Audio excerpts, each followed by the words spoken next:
Entra en funcionament el primer tram de la línia 9 a Santa Coloma de Gramenet, entre els barris de Can Zam i Can Peixauet.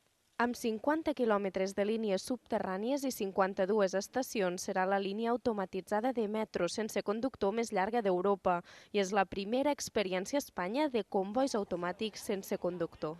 El president de la Generalitat, José Montilla, ha proclamat que es tracta de tot un símbol i una de les obres més emblemàtiques del govern que millorarà la vida quotidiana de desenes de milers de ciutadans.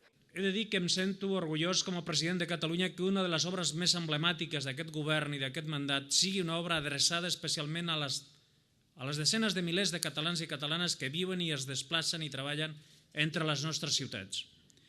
I em sento especialment orgullós que avui els ciutadans i ciutadanes de Santa Coloma tinguin el millor servei de metro del nostre país i un dels més avançats d'Europa. Des d'avui, la línia donarà servei a 15.000 usuaris i facilitarà la connexió amb el centre de Barcelona amb trens cada 6 minuts.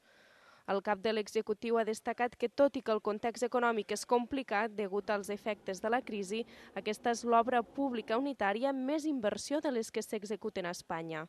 Els treballs continuen a la resta de trams de la línia 9 i es preveu que funcioni completament l'any 2014.